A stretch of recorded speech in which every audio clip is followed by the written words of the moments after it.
Hello again, everyone. It's Todd Staruch, the Horror Nerd, here at PA HorrorCon and Film Festival. It's day one of the weekend.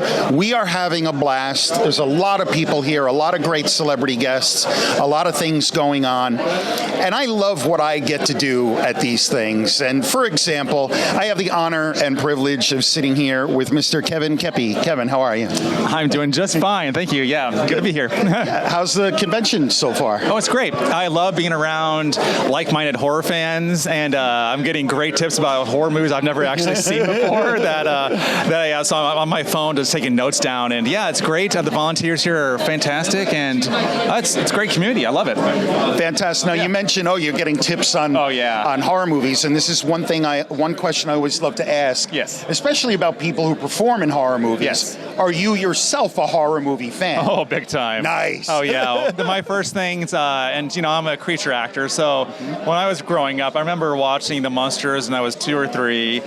Creature from the Black Lagoon was on TV. I'm like, what is this thing? I love aliens and things like that, so I totally grew up with all that stuff in the 80s and of course the 90s, so I'm a big fan. Absolutely, yeah. Fantastic.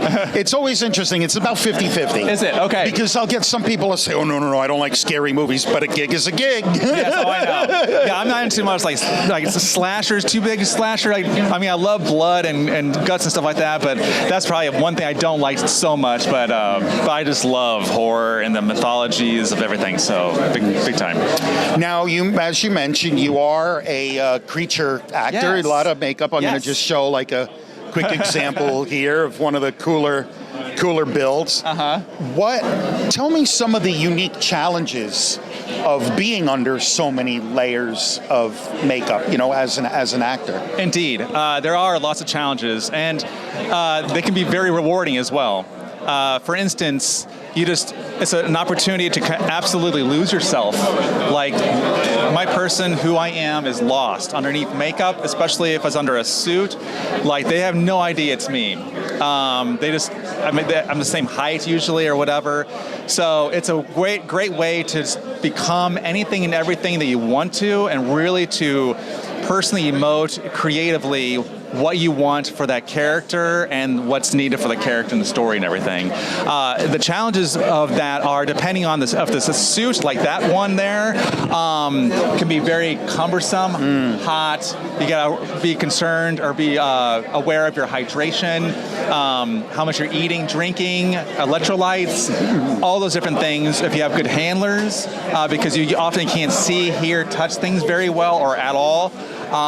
So it just depends, and there's some easier makeups with prosthetics. I have an alien thing over here. I couldn't see. I had no sight. That's a makeup for an alien.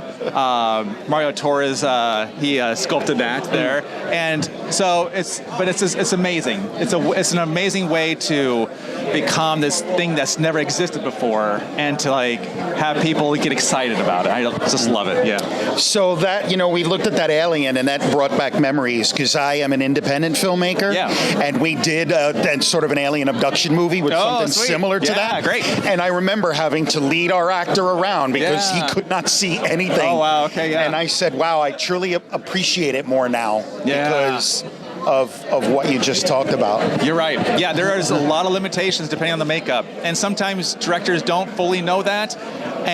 But that's why, being who I am and the makeup artist, they usually have a good handler and they know how to take care of you. And so that's why I just love it's a collaborative art form, and it's teamwork, and I just love it. Yeah. Now I know that a lot of these sculpts and a lot of these appliances mean hours in the makeup chair.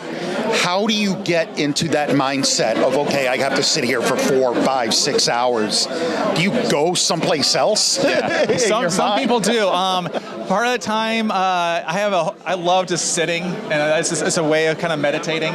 But also, I'm always excited to be in the chair and to work with the artists, to look in the mirror and see how they're applying things, and also learning how they apply, because I've done makeup as well. So I love just being a part of the process, and we're often listening to really good music and having a good time, and I'm working with them. I'm alive. I'm not on my phone. I'm not listening to NPR or anything. So I'm definitely there having a good time, and sometimes it gives me an opportunity to kind of go over lines lines, think about character choices, what to anticipate in the day. Also to not psych myself out if if something is more challenging, and just making sure that I'm present and doing the best I can.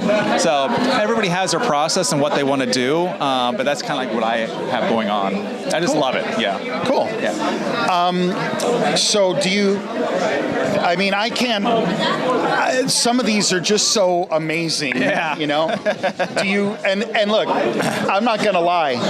That's pretty creepy for not really being in a ton of makeup. I know, right? So, I know. Good on you, man. I know. For that, I'm like, I saw that guy. Sometimes people call me Kevin Creepy. You know what? I didn't think of that until you just said it. That's great. I guess there's worse things to be called. Oh, absolutely, right? yeah. Do you have a personal favorite of the characters or creatures that you've portrayed? Oh boy. Not or is that like asking who's your favorite kid? I think it is like that. But I definitely know, like, I have personal favorite experiences for sure. This one here I played the witch. That was an amazing time. It was on a show I enjoyed, and just had a great time with the makeup artists and with the whole process. And so I love the experiences and all that stuff, and I go for the love and working with everybody and what it produces, and it comes on the screen, small screen or big screen. I love it. So. Very cool. Yeah. One final question: do you have? I don't quite know how to articulate it, so I'm just going to say it. Yeah. Any ambition to say, hey, I want to be me in a movie? You know, I no makeup, no nothing. I just want to be Kevin Keppy in a movie. Yes. Oh, absolutely. Yeah. Though I don't want to be Kevin Keppy, but I will perform. You know what I mean. Yeah. You know what I mean. I'm a theater trained actor. I trained in the theater, and I'm a film trained actor as well. But I first trained in the theater, so I've done multiple like Shakespeare, different like plays. Dracula was my first show I ever did. Actually, nice. I played multiple vampires. But I love having like different looks. Being a police detective, having a mustache on or whatever. I love transforming myself as a character actor to play different characters. So whether it's underneath makeup or with a mustache or just myself, I just love that. And I always want to do more roles that are just me, and not necessarily anchored to a certain makeup look. Gotcha. Absolutely. Sure. Sure. Yeah. Cool. Kevin, any final words you'd like to share with the fans out there before we part company? Well, keep loving horror. Keep watching horror. As you guys know, this is an amazing community that we're all a part of, and there's always good movies coming out, and there's always a lot of good movies that have been made decades ago. And like I'm learning a lot of new ones in the 70s today that are amazing. I've never even heard of. So there's a lot of great stuff out there, and I think it's a wonderful avenue of expression and to brighten our days. And so we got it. Awesome. Kevin, thank you so much for a few minutes of your time. You're very welcome. It was a pleasure talking to you, and I wish you best of luck in all your future endeavors. Thank you so much. I appreciate it. Kevin Keppy, everybody. Todd Staruch, the Horror Nerd, here at PA HorrorCon and Film Festival, signing off. We will see all of you in the next interview.